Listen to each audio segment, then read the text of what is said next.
Yeah, we're having a little problem with our Facebook going live today, but we're on YouTube and everything else, so we'll just get going.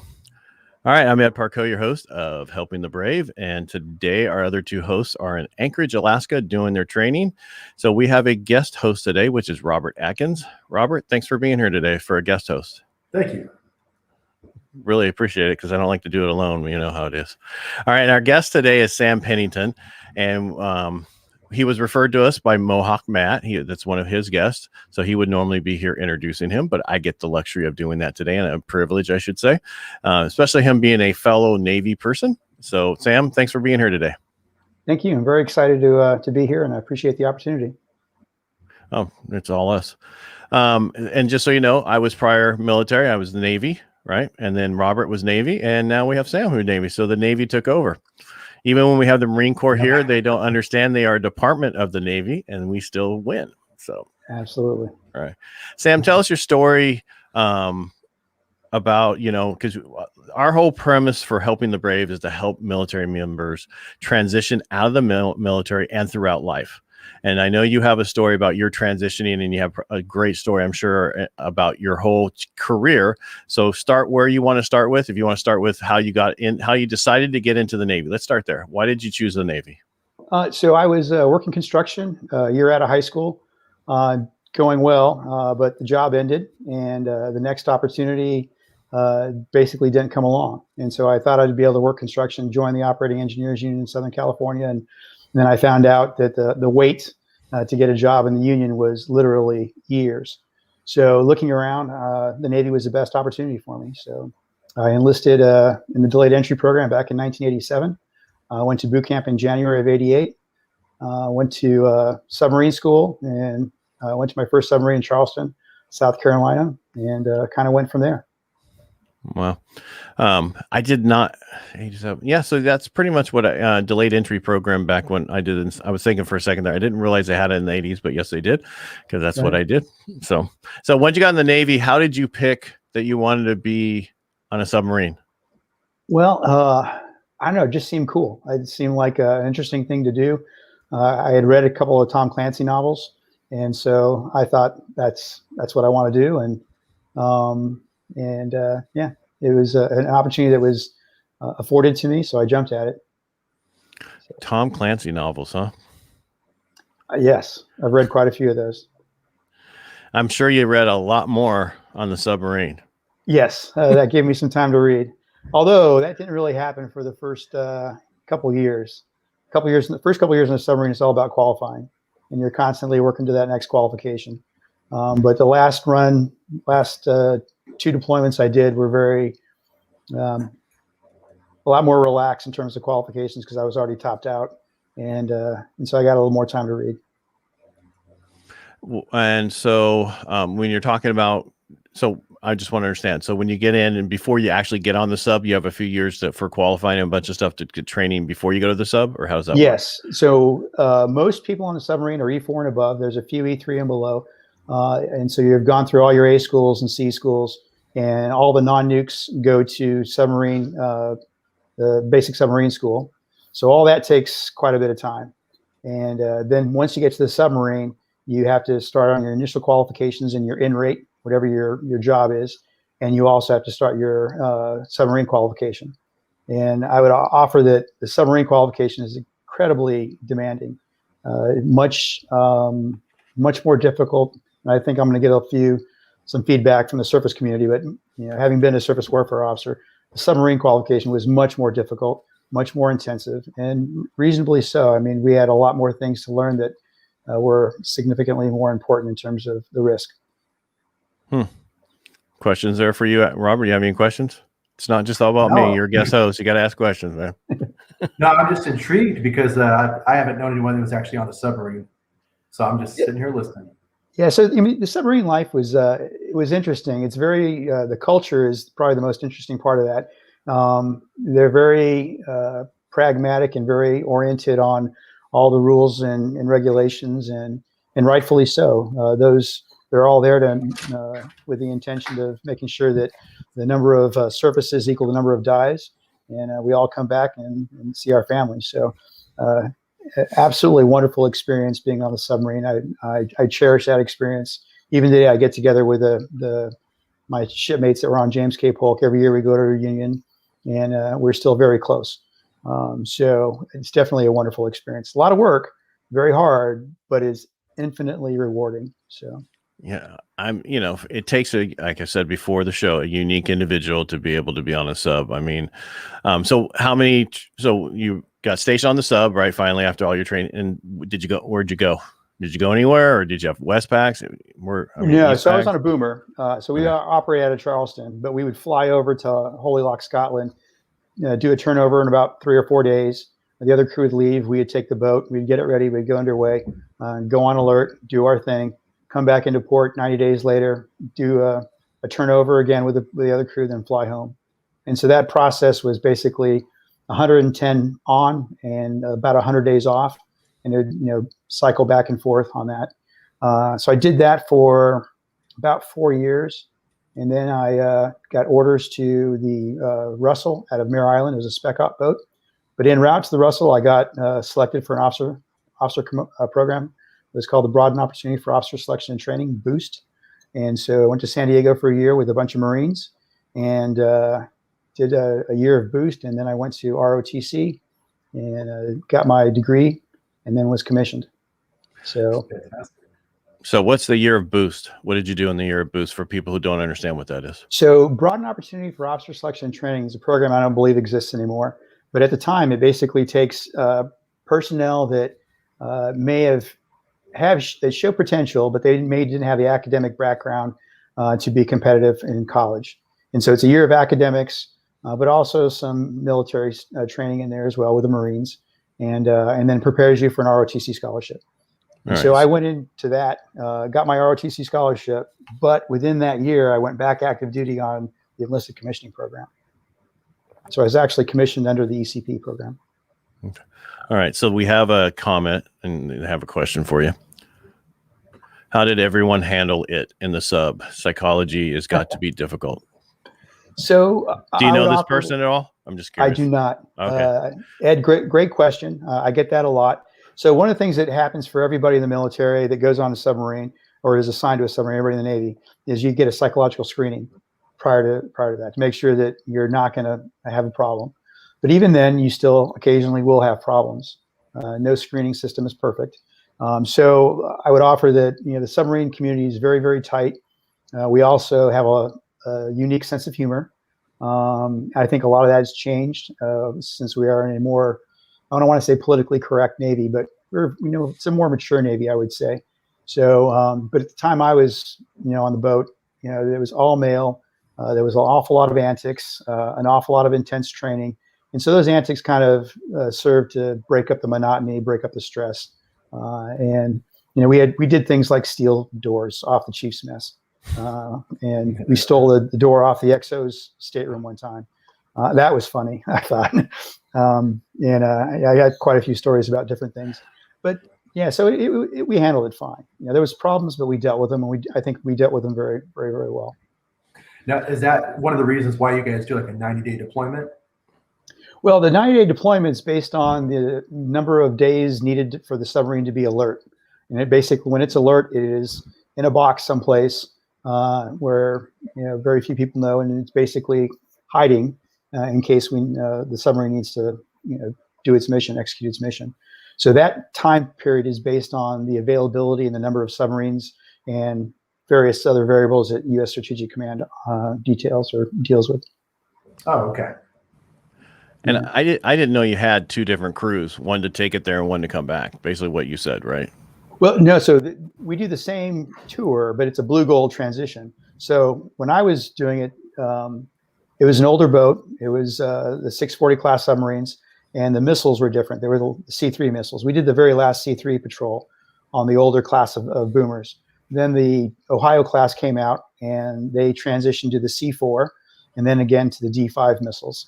So I'm kind of going into a little bit more detail, but those missiles had much longer ranges. So they no longer had to fly away and do those patrols. They now leave from Georgia or Seattle, Washington, and they go out and do their thing. They don't need to be nearly as close as to what we needed to be back then. So we would go into the North Atlantic and get physically closer to our packages. Things you Now, learned. Well, Right. Now, targets. Go ahead, Robert. I was going to say, you mentioned back when you first went in the Navy that there were no, it wasn't an integrated ship. There were no females. Correct. Are there females on subs now? Yes, there are. Yeah, absolutely. Okay. And there's enlisted females. There are officers on submarines. It's across the spectrum. So I think it's a good thing. Looking back at my career, some of the best officers and enlisted people I ever worked with were female, and they did the mission every bit. And it's like everything else. There's a bell curve, right? And so I think opening it up to females provides more talent, more opportunity for the Navy to do well. And I think that's everywhere. I mean, Absolutely. yeah, because I mean, some of my best employees are females, or I should say, all my employees are females, just because that's the people who want to do those jobs and go from learning this all the way through. They're not, a lot of guys don't want to do what I do, right? They'll do the being a loan officer or a salesperson, but to do the other part, it's very task oriented, and I just feel that females have a better mental capacity for that. And I don't mean to knock any guy or anybody else. No, I'm just saying that is what I've found. So please hire females as much as possible. Yeah, that's fair. I mean, I would offer that, personalities, generally speaking, I think males have different characteristics in their personality that lends themselves to different types of jobs. And at the end of the day, everybody gets a choice. So I did a tour in recruiting when I was in 2005. I was the CEO of a recruiting district. And one of the challenging things is one of the mission areas we got where the Navy wanted females in non-traditional rates, which were engineering and tech, ETs and things like that. And it was hard to find a young female that wanted to do that. Most of them wanted to go corpsman, or they wanted to go administrative rates. But we would entice them with more bonus money and other things. And at the end of the day, it was really challenging to find females that wanted to do those non-traditional rates. They're out there, don't get me wrong, and I'm glad that we have opportunities for them. But the one decision calculus that I think a lot of politicians and others fail to realize is that people want to do certain things. And that you're not always going to have equal representation because, frankly, there's not an equal desire to do those jobs. I think if there was an equal desire, there should be an equal representation, and I think that would pan out that way. But there just isn't for many rates. I agree with you. I think the idea that they're trying to set up diversity rather than allowing it to happen naturally, I think is, but like you said, it just doesn't make sense. There's certain inclinations to certain rates. Yes. So we're kind of going beyond the scope of, but I think it's important to realize that we need to have equal opportunity, not equal outcomes. And we're never going to have equal outcomes. Society is just not set up that way. But because everybody has different desires and different goals and objectives. But so having said all that, just to kind of round out my background, after the submarine, after I got commissioned, my first ship was a frigate out of Japan, and I did a home port ship to Everett, Washington, and I ended up doing one long tour on that ship. I kept getting extended. I had orders to a DDG out of Japan, and then the CO had a couple of issues, so he extended me. And then I had orders to a cruiser, and then a couple other things happened on the ship that extended me again, and I ended up doing nearly 3 years on the frigate. And at that point, the CO said, "Hey, Sam, why don't you just skip shore duty, go straight to department head school? It'll be great. You'll love it." And so I said, "Yep, sure, sounds good." So I went to department head school and ended up getting a brand new DDG out of Bath, Maine, and helped build that ship, USS Mason. And I was the commissioning engineer officer for that ship. And then went on to a cruiser out of Norfolk and was the engineer on that ship for 2 years. And so I did a grand total of 61 months as an engineer on 2 ships, which is a little bit longer than the average department head tour, but kind of on par for a pre-com. And then from there, I went to the War College for a year and got a master's in national security and strategic studies. Went on to Omaha, Nebraska, where I was the first plan manager for a plan for cyberspace operations, the nation's first war plan for cyberspace. That was really interesting, something I never thought I would do as a surface warfare officer, but ended up really enjoying that job. And then from there, I got selected for command, and I commanded a recruiting district out of Pittsburgh. Again, I never expected to be in Pittsburgh in the Navy, but ended up spending 4 years there, and enjoyed that. But I was ready to leave when the time was right, because recruiting is interesting because it's usually a 3-year tour, and it's not a. And some people say it's not really a 36-month tour; it's 36 one-month tours, because every month you got to make goal, and every month on goal date you are ensuring that you've gotten every single each. I got all the females in non-traditional goal or non-traditional rates mission. I've got enough nuclear qualified people. I've got enough SEALs. I've got enough all of the different specific aspects of the mission. We had to make sure we met all those things. So it was intense, but very important mission. I really enjoyed it. And then from there, I came to Washington, D.C. and started my acquisition career. Worked in the area, part of the Navy that sustains all the surface ships. So we do the modernization for them, do all the life cycle sustainment and such, and transitioned over to a new construction program office, the USS Zumwalt program office, and I helped finish that ship and deliver that ship. And then I actually rode that ship around to San Diego to its first home port, and that was quite an interesting experience. It's a wonderful ship, not very well understood, incredible capabilities on that ship. And that's another highlight of my career, being able to work with that team. The pre-commissioning CO, Admiral Jim Kirk, wonderful guy, absolutely the right man for that job. And he was a former engineer, so I think he had an affinity for understanding the unique power plant that's on that ship. And there's a lot of complicated differences that are not traditional for a surface ship. So a wonderful person to work with. And then from there, I moved on to PMS 339, which is a surface training systems program office, and I was a major program manager there. And my job was to buy training systems for the Navy, for the surface Navy particularly. Buy those systems, sustain those systems, and make sure all the surface Navy had all the different training systems and that it needed, and also were sustained. And then I spent the last year over at OpNav N1 trying to help their digital transformation effort, basically modernizing all of the Navy's systems that help pay sailors and track their administrative requirements and their administrative needs. So that was quite an interesting job, because we have about 240 legacy systems that really want to pare down into one system of systems that's more modern and able to deliver and support the Navy. So that's my career in a nutshell. And then I finished it up in October of last year. And since then, I've been doing some consulting and helping basically a lot of what I did in the last 7 years, but now as a civilian, and working with different companies and helping them have a larger footprint within the Navy. All right. So one of our hosts, hold on. One of our hosts is supposed to be here who couldn't make it, asked a question. So Matt wants to know, what is the one thing you didn't do for your transition that you wish you had done? I wish I would have signed my Sorry, family up for dental earlier, so there was no gap. And it's one of the things that I knew about, and I had it on my checklist, and I just dropped the ball. And it's I'm embarrassed to admit that I just did not, it's a major thing. And so a lot of people don't realize that you get medical for life, but you do not get dental. And so your dental insurance lapses the day you're out. And so that's the one thing that I dropped the ball on. And I obviously wish I had not done that. Yeah, that's the short answer to that question. Robert, I thought you had a question. Sorry. Yeah. So you were in the Navy, and you said 87? Yes, when you joined? Yep. So what would you say were the most positive things that you saw change in that time that you were in? I think opening up careers to women in the Navy as definitely the most positive change. Yeah, I think I'll leave it with that. I think there's a lot of other small changes that were good, but that's the one thing that is absolutely, I think, benefited the Navy the most, and also benefited the sailors the most.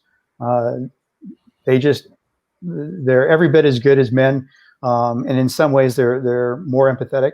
And I think they just add to the Navy. So it's definitely a good thing. Yeah, it was kind of interesting. My father went in 81 and got out in 86. And so the Navy that he was in was totally different from my experience, right? Because I went in 2000 and 2005. And so I would tell him about deployment. Half of the sailors were females, and it just blew his mind because at his time, it was still, I think they didn't start integrating until the 90s, correct? Yeah, I think I saw that. My first ship, the frigate out of Japan, was all male crew. But on our deployment that I did on that frigate, we had 3 female pilots. And it was just bizarre I remember sitting in my stateroom working on some report or some maintenance report or something. And I literally smelled one of the female pilots walking down the P-way. And I was like, what is that? And it wasn't perfume or anything. It was just, I think it was some hair product. And it was very subtle, but it was something I just did not expect to smell on board a ship. And I think being an engineer, you are trained to, smell things in the plant and listen for things that are unusual. And you really got to have all your senses going to really understand the plant well and manage it well. But smelling, a female walking down the center line passageway was just weird. But in the end of the day, they contributed to the mission just as much as the other 3 pilots that were on board, and they added value. So it was good. It was all good. Sam, we have another question. Okay. Why are you a civilian now? Well, you can only be in for so long, right? So fair, yeah. And I could have stayed longer. I think I could have gone another 5 years before hitting a higher tenure at 30 years as a commissioned officer. But the timing was right for me. So that's another thing I think for all transitioning veterans, when do you decide to get out? And I would, for me, when I was on the frigate, I kept getting extended. And it is one of those things where this is not atypical. A lot of places in the Navy, the person that's doing well or whatever, you tend to throw more work on them. Not to say that I was great or anything, but we had a lot of other officers getting out. And so every one of our second tour divos on that ship got out. And so I was kind of thrown into, more work was piled on me. And our department head got out as well. There's a lot of people getting out. So I was just getting more and more work piled on. And I was pretty frustrated by it. So I thought about getting out. I actually wrote a letter to resign, and I was planning on getting out. And my CEO talked me into staying in. And I'm glad he did. He was a great CEO. And it's one of those things where you got to look at all your circumstances and figure out what's best for you. And for me, I chose to get out because I felt that my youngest daughter had turned 18 or was turning 18. And there were just so many other parts of my life that were aligning to a point where now is the best time. So I ended up doing just shy of 33 years. And so you do the math, at 2.5%, that's 80% of retirement pay. As an 06, that's not bad at all. That's healthy. And my wife and I are pretty simple people. We drive old cars. So, financially, we were able to easily make that transition. And I'm in a position now where I frankly don't need a full-time job. And I had enough years as an 06 to put me in that financial position. So that's one of the things I wanted to talk about in terms of, when is the right time to get out? And I think it's an individual decision based on a lot of factors, financial factors, everything else within your home life. Does your wife want to live where you met or go back to where you joined? Or if you were, high school sweethearts, like my wife and I are high school sweethearts. There's a lot of different things that play into that, and it's different for everybody. I think most importantly, though, a person really needs to think about what's important to them and what they want out of life. And if the Navy will continue to give that to them, then I think they should stay in. But at some point, if you've kind of done all you can for the Navy and the Navy has really done all they can for you, then it's probably a good time to separate. And you grew through the Navy, meaning you went in as enlisted, then became an officer, then you went through more training, then you went for more training, different ships. So for you, it was probably like a different job every 5 or 6 years on average, right? Absolutely. So for you and for most people, when you're in the civilian world or even you change jobs on average every 6 to 7 years, right? So for you, it was like you were doing a different job. You were getting higher up, but you were still doing a different job. Yes. So for you, probably that's why you stayed as long as you did, because most people don't stay 33 years. They stay 20 years, right? They stay So, Absolutely. yeah. And I would offer, I also thought about getting out when I was in Pittsburgh after my '05 command, because as a surface warfare officer, the odds of you making '06 having not commanded a ship are very, very low. And so I looked at it. I thought the odds aren't that good. And so I thought, what options are there for me in the Navy? And there was a decision calculus to be made. And so one of my former bosses, Admiral Dave Gale, gave me a call on a Sunday morning. I'll never forget it. We had a conversation. And next thing I knew, I went and told my wife right before we went to church, hey, I think we're going to go to DC. And she's like, I thought you'd never want to go to DC. I'm like, well, I really don't, but there's an opportunity there. And I think it's the best thing for us. And it turned out to be absolutely the best thing for us. So, at two different points in the Navy in my career, I thought about getting out and didn't because of the circumstances and the opportunities that were still available to me. So, yeah.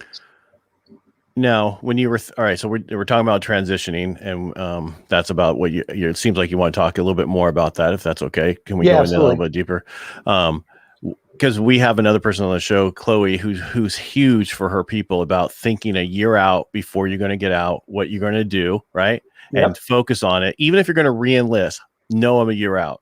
Yes. Would you talk? Was there something you did each time when you were before that you thought about before you transitioned Absolutely. out? Yeah. So when I was on the frigate, I thought through that exact process about getting out, and I did the math. I looked at what my bills were. I looked at what my responsibilities were for my children, and I looked at what the job market was looking like.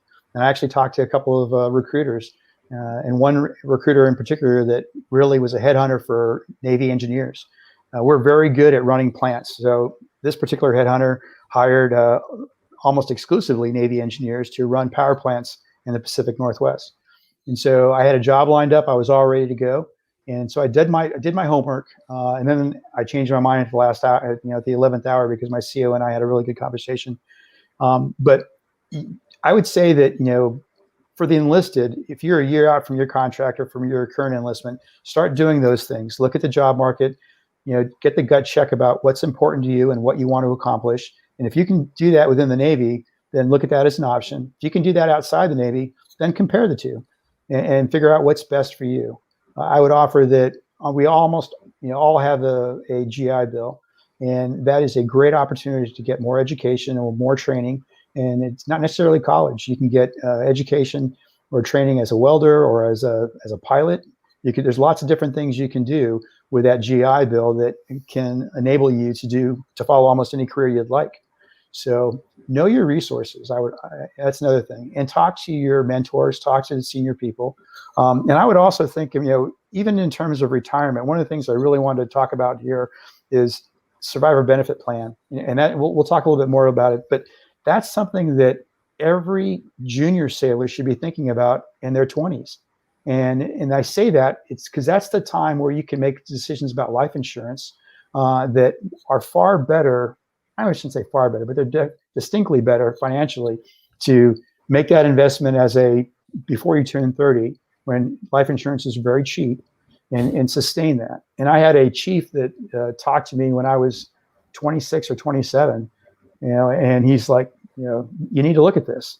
And so I looked at it, I read a brochure, and then I started doing more research, and I did the math, and I thought about it, and I thought, okay, what's going to happen here? Am I going to get commissioned or not get commissioned? And then I ended up getting commissioned. And so I ended up getting my first life insurance policy when I was 28, I think, shortly after getting commissioned. And that really set me up good. But I was in the point in my career where I had enough enlisted time where I really didn't think I was going to spend more than 20 years in the military period. And so I bought a certain amount of insurance that I thought was a good balance based on that decision calculus. But when I was 39, I was in 04. I had just gotten selected for a special mission command. It wasn't a ship, so I figured I wasn't going to make 06. So I looked at, and I really didn't think I was going to make 05, but I did. And bottom line is, I made another decision calculus and did some more math, bought some more life insurance, thinking I would never make 06 because I didn't select for a command of a ship. So I found myself at 49 as a captain, and now looking about how much insurance do I need? Am I going to try to stay in and maybe possibly be an admiral? And how does that look? And what are the odds of that happening? And if I did make it, what's the cost to my family? Because I tell you, admirals work 7 days a week, and they work incredibly hard, and they work hard for years. So the bottom line is I ended up buying enough life insurance to cover my wife and elect not to choose SBP. And I started making that decision calculus 13 or 14 years before I got out of the Navy. And that's the right time to start thinking about it. So it's a little bit more than 1 year. It's 1 year if you're enlisted and you think about your next enlistment. If you are further in the Navy and you're past your second re-enlistment and you're a career person, you need to start thinking about that when you're 29, 39, and 49, depending on when you joined, and really decide how much life insurance you need and do the math. If you don't know how to do the math, call a financial advisor. USAA, Navy Federal, Navy Mutual Aid, they all give you free financial advice, and they'll have a good discussion with you about what your goals are and where you're at, and you can make an informed decision about how much life insurance you need to offset the need for SBP. If you haven't had any life insurance, buying it at the time that you get out may be cheaper than SBP, may not, and it really, again, depends on your individual circumstances. My wife and I are the same age. She's got a few more health issues than I do, and so that's all part of the decision calculus. I have a friend who is 12 years older than his wife. His wife is in great shape. He smoked a lot when he was younger, and he doesn't get a lot of sleep because he's one of those SWOs that just drives hard, runs hard, and works hard. So, obviously, I think the odds of his wife outliving him are significant.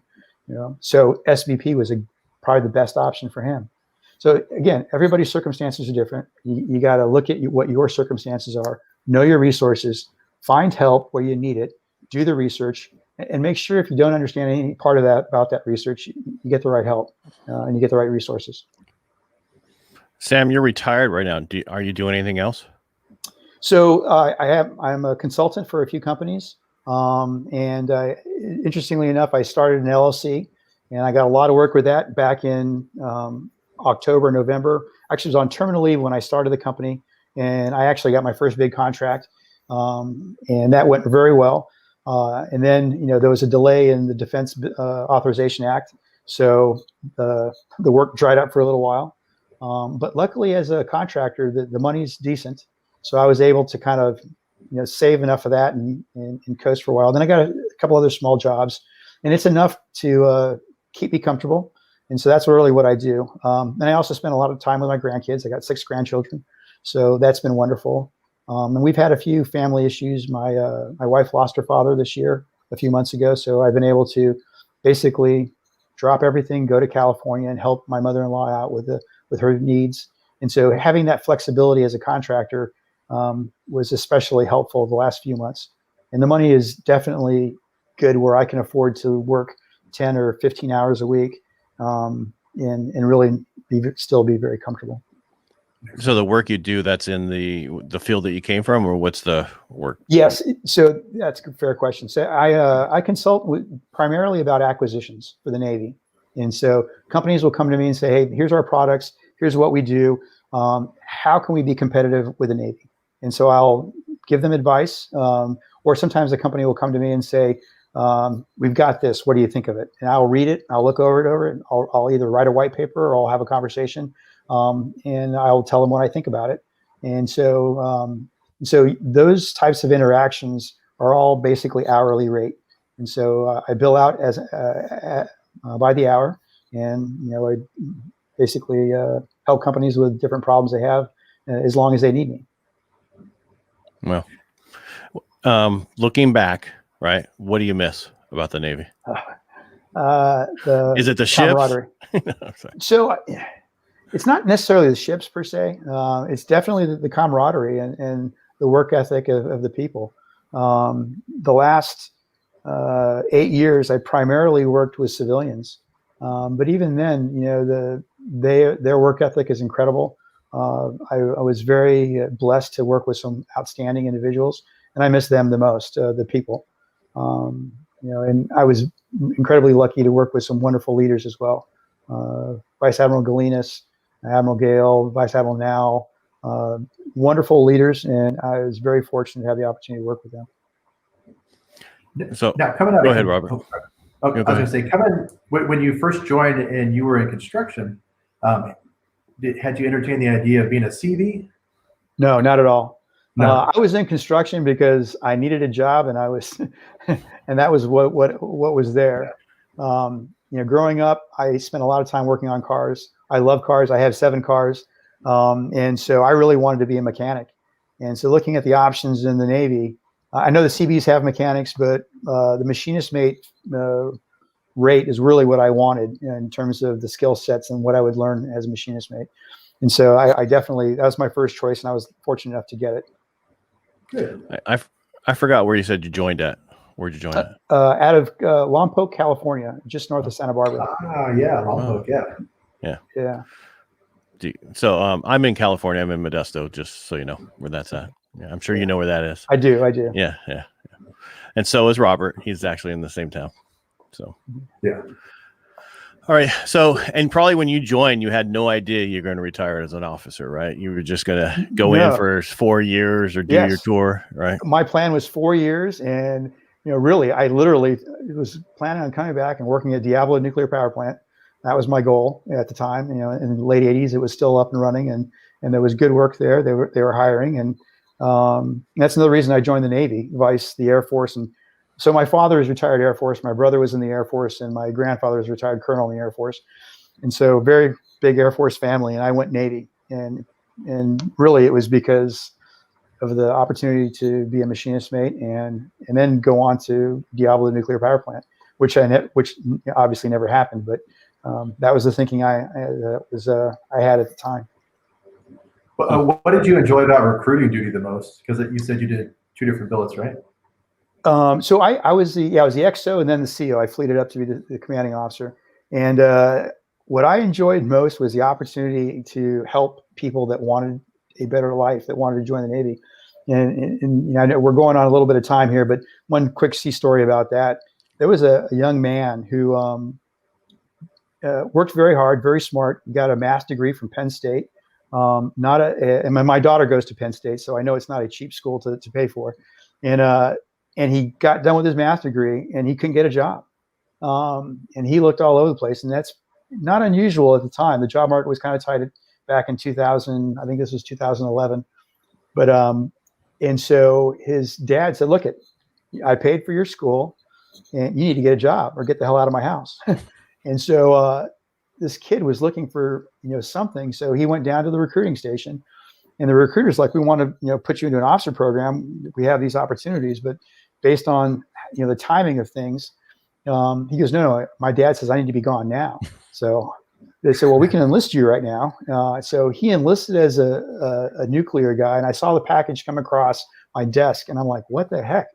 So I literally was able to fast track an officer package for him. And I called up another CO at a different district and said, hey, look, do you have any, because the way it works is everybody that enlists or joins as an officer, they get a startup date, a class update for OCS, or they get a shipping date to boot camp. And so there's those jobs, and then they have an associated shipping date. And so sometimes you can call up somebody and say, do you have anybody that's supposed to ship in this period of time that maybe could benefit from shipping at a later time? And can we trade those slots? And so I called up another CO. I found a slot, did a little bit of horse trading, and I got something over to that would work faster, but it still wasn't fast enough for the father. And so I literally drove out. It was about, I think, a 3-hour drive. I drove to his house, and I showed up one afternoon, and he had not come home from work yet.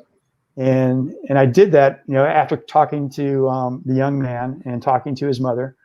And so I showed up, and the mother, I think, was surprised to see me. She didn't think I was going to come, but so here I am, an 05, silver oak leaves. And I'm sitting here at this kitchen table, talking to the mother, talking to the young man. The father comes home, and he's a very hardworking man, very stern demeanor. And he's kind of shocked to see me. And he's like, sir, what are you doing in my house? And he kept calling me colonel. So I think he was Army at one point. But so we had a conversation about how well his son had did, how much potential he had. but for the love of God, could he just give me 2 more weeks? And so after a 20 or 30-minute conversation, the father agreed to give his son 2 more weeks in the house. And we ended up getting the billet, and he got commissioned, and literally 3 months later, he was an officer. But it was almost didn't happen because his father was, just frustrated because he had made all this investment. And so there's other stories like that where people had challenges that they really couldn't make the system work for them.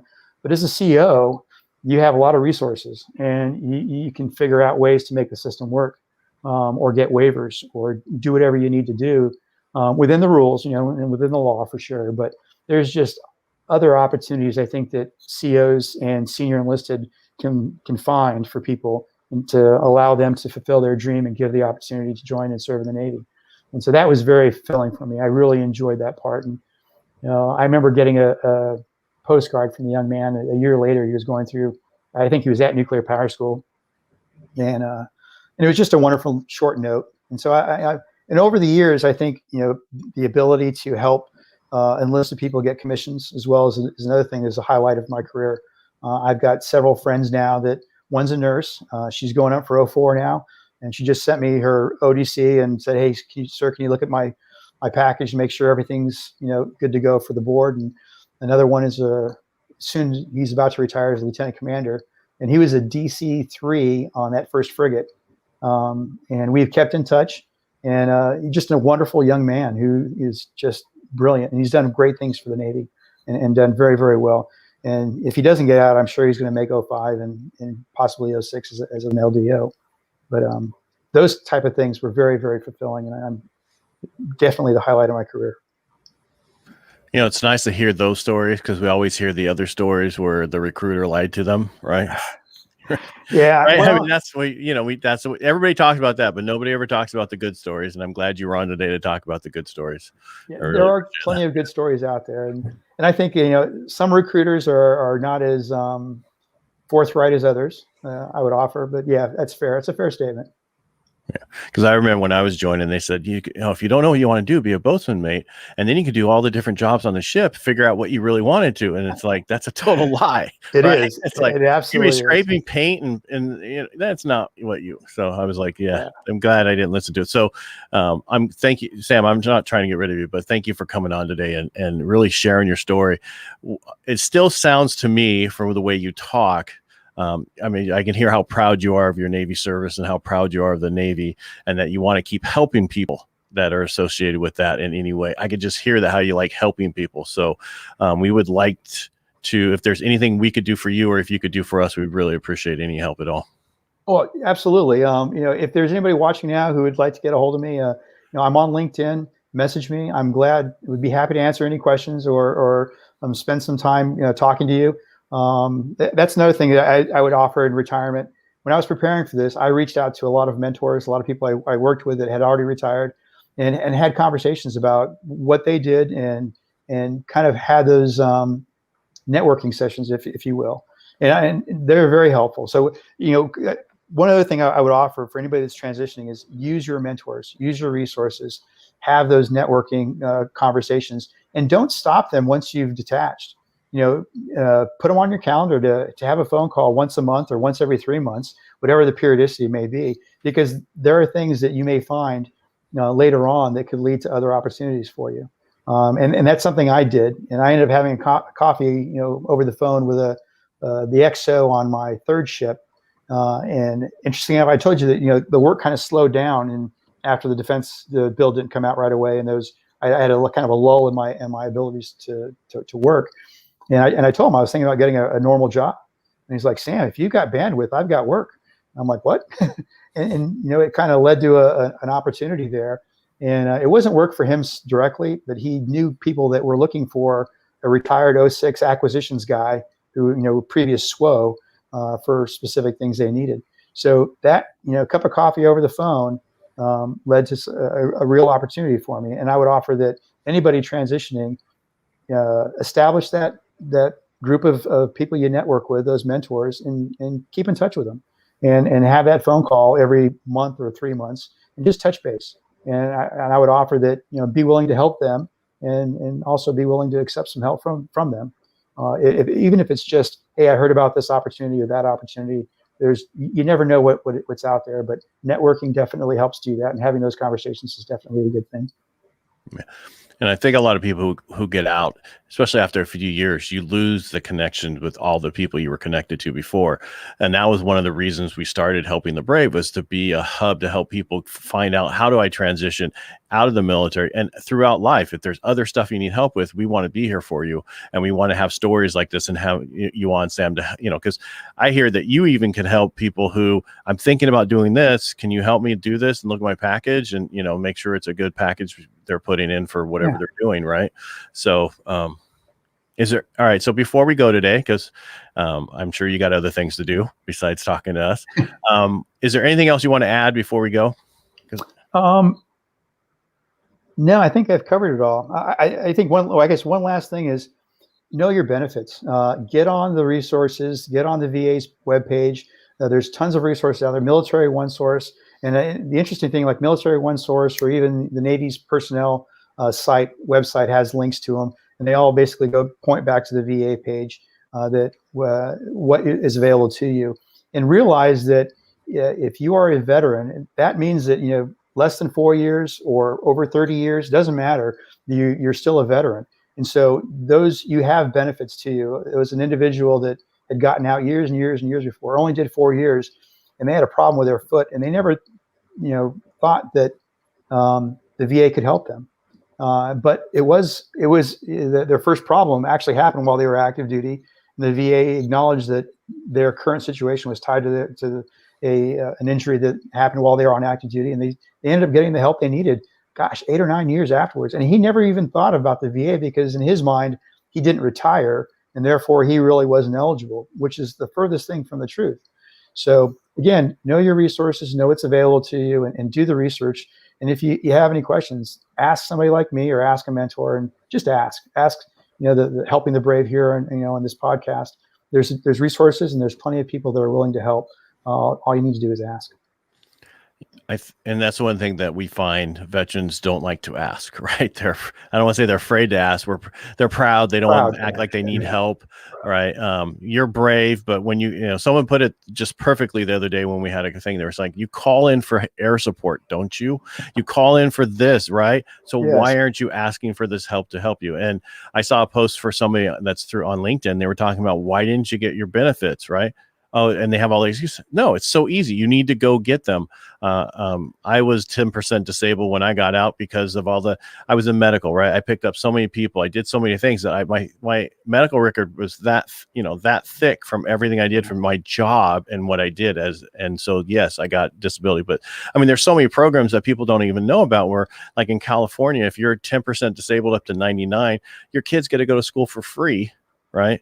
And if you're 100% disabled, then it doesn't matter how much they make. It's a whole program that people don't even know about, and it's hidden. Those things need not to be hidden, and you need to find those for yourself. So there's so many programs, right? Absolutely. Yeah, because I have another one where my stepdad, he didn't even know. He took my grandfather, who had been out for 50 years, right, to the VA for an injury that happened when he was in World War II, right? And he got the benefits from it to get help, but he could have had those benefits for the 50 years that he was out. Right. Absolutely. My father was the same way. He's like, and he retired from the Air Force, and he never applied for any VA benefits. He's like, Sam, I'm fine. There's other people that need it. And he just was too proud. And he never, ever did. But, it is what it is. But yeah, everybody should look out for or ask for help when they need it, and definitely apply for those resources. The way I look at it is like, when you call in for air support, that's that pilot's job. That's their mission. Help them do their job. And the VA has people that are in place. That's their mission. Help them do their mission. And you've definitely earned it. The country wants to thank you and support you. So allow them to do that. All right. Anything else, Robert, for you? Any other questions? No, I learned a ton. I really appreciate it, Sam. Thank you. Again, thank you for having me on. Yeah. Don't run away till we tell you to run away. All right. Stay on till we all closed out. I want to thank everybody for listening today that could listen today and watch the podcast. Sorry, the Facebook Live didn't work. We'll get it posted on there right afterwards. And Sam, thank you for telling your story today. It was an amazing story. Thank you. All right. Oh yeah. Sorry, Robert. Thanks for being a guest host today. I apologize for not saying that. My Just pleasure, used to Ed. you Thank seeing you all the time. We're on all these lives together anymore, so I Yeah. just see you all the time. All right, all right. Thanks, everybody.